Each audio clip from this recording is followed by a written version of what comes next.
আসসালামু আলাইকুম, সবাই কেমন আছেন? আশা করি সবাই অনেক অনেক ভালো আছেন। আজকে আমি তৈরি করব দুধে ভেজানো চিতই পিঠা বা রস চিতই পিঠা। এভাবে দুধে ভেজানো চিতই পিঠা বা রস চিতই পিঠা তৈরি করলে তুলোর মতো নরম, একদম সফট হবে আর খেতে হবে একদম রসগোল্লার মতো। এখন কথা না বাড়িয়ে দেখে নেই আমি কিভাবে এই পিঠাগুলো তৈরি করলাম। এই পিঠাগুলো তৈরি করার জন্য এখানে আমি 2 কাপ পরিমাণ নিয়ে নিলাম রান্না করা ভাতের চাল, মানে সেদ্ধ চাল। 1 কাপ পরিমাণ দিয়ে দিব আতপ চাল। এখন পরিমাণ মতো পানি দিয়ে 2 থেকে আড়াই ঘন্টার জন্য ভিজিয়ে রেখে দেব।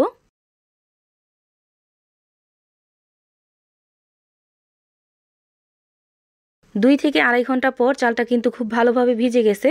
আর এই চালটাকে আমি খুব ভালো করে ধুয়ে নিছি। এখন একটা ব্লেন্ডার জগে দিয়ে খুব ভালো করে ব্লেন্ড করে নিতে হবে।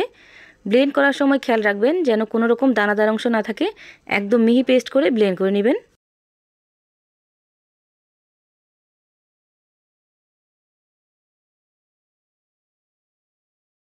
আর এই তো দেখতেই পাচ্ছেন এইভাবে আমি সবটুকু চাল ব্লেন্ড করে নিছি। এখন আমি এই ব্যাটারটাকে গুলিয়ে নিব। প্রথমে আমি 1 কাপ পরিমাণ পানি দিয়ে খুব ভালোভাবে একটু মিলিয়ে নিব।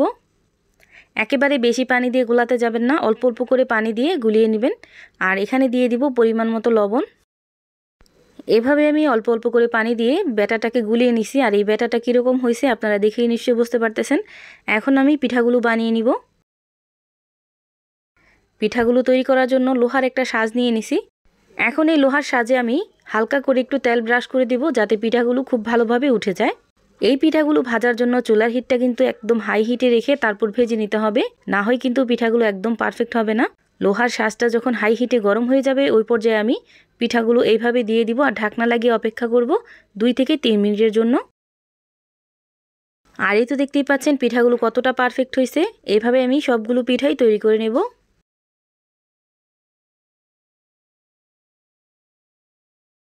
এভাবে আমি সবগুলো পিঠা তৈরি করে নিছি। এদিকে আমি একটা হাঁড়িতে 1 কেজি পরিমাণ লিকুইড দুধ জাল করে হাফ কেজি করে নিছি। আর এখানে আমি দিয়ে দিব হাফ কাপ পরিমাণ গুঁড়া দুধ। এখন কুসুম গরম আছে, এই অবস্থায় আমি গুঁড়া দুধটা দিয়ে মিশিয়ে একটা সাইডে রেখে দেব। এখন আমি একটা হাঁড়িতে 1 কাপ পরিমাণ খেজুরের গুড় দিয়ে দিলাম। আর দিয়ে দিলাম 1.5 কাপ পরিমাণ পানি, দিয়ে দিলাম কিছু গোটা গরম মশলা। এখন এই খেজুরের গুড়টাকে খুব ভালো করে গালিয়ে নিতে হবে আর শিরাটাকে জাল করে নিতে হবে প্রায় 5 থেকে 6 মিনিট পর্যন্ত। আর এতে দেখতেই পাচ্ছেন গুড়ের শিরাটাকে আমি খুব ভালো করে জাল করে নিছি। এখন এখানে দিয়ে দিলাম 1/3 কাপ পরিমাণ চিনি। এখানে অবশ্যই মিষ্টির পরিমাণ আপনারা বুঝে তারপর দিয়ে দিবেন। 1.5 কাপ পরিমাণ পানি আমি জাল করে 1 কাপ করে নিছি। এখন এই 1 কাপ শিরাতে আমি আগে থেকে বানিয়ে রাখা সেই পিঠাগুলো এখানে দিয়ে দিব। এখনও যারা ভিডিওতে একটা লাইক দেন নাই প্লিজ একটা লাইক দিয়ে ভিডিওটা কন্টিনিউ করবেন। সবগুলো পিঠা আমি এভাবে দিয়ে দিলাম। আর এখন আমি চুলাটাকে অফ করে দেব।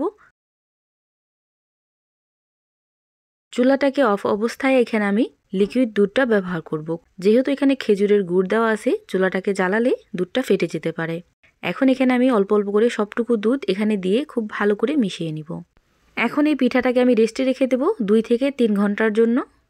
আর এই 2-3 ঘন্টা পরে কিন্তু পিঠাগুলো ফুলে একদম টইটুম্বুর হয়ে যাবে। আর এই তো দেখতেই পাচ্ছেন 2 থেকে 3 ঘন্টা পর এই পিঠাগুলো কিন্তু একদম পারফেক্টলি রেডি হয়ে গেছে। আর কতটা শিরা ছিল আর কতটা হয়েছে আপনারা দেখেই নিশ্চয়ই বুঝতে পারতেছেন। এখন আমি এখান থেকে একটা পিঠা আপনাদেরকে উঠিয়ে দেখাচ্ছি যে কতটা পারফেক্ট হয়েছে। ভিজা পিঠা বা রস চিতই বা দুধ চিতই যেটাই বলি না কেন, যদি আপনারা পিঠাগুলো বানানোর সময় কোনো রকম ভুল না করেন তাহলে কিন্তু এই পিঠাগুলো ভিজালে একদম রসগোল্লার মতো হবে। আশা করছি আমার এই ভিডিওটা দেখার পর আপনাদের আর ভিজা পিঠা তৈরি করার সময় আর কোনো রকম সমস্যা হবে না। এই পিঠাগুলো কতটা পারফেক্ট হয়েছে আর কতটা নরম তুলতুলে হয়েছে দেখে নিশ্চয়ই বুঝতে পারতেছেন। আমার এই ভিডিওটা যদি ফেসবুক পেজ থেকে দেখে থাকেন তাহলে আমার পেজটা ফলো দিয়ে রাখবেন। আর যদি ইউটিউব চ্যানেল থেকে দেখে থাকেন তাহলে আমার চ্যানেলটা সাবস্ক্রাইব করে পাশে থাকা বেল আইকনটা বাজিয়ে দিবেন। তাহলে আমি প্রতিদিন ভিডিও ছাড়লে আপনাদের কাছে খুব তাড়াতাড়ি পৌঁছে যাবে। সবাই ভালো থাকবেন, সুস্থ থাকবেন। আল্লাহ হাফেজ।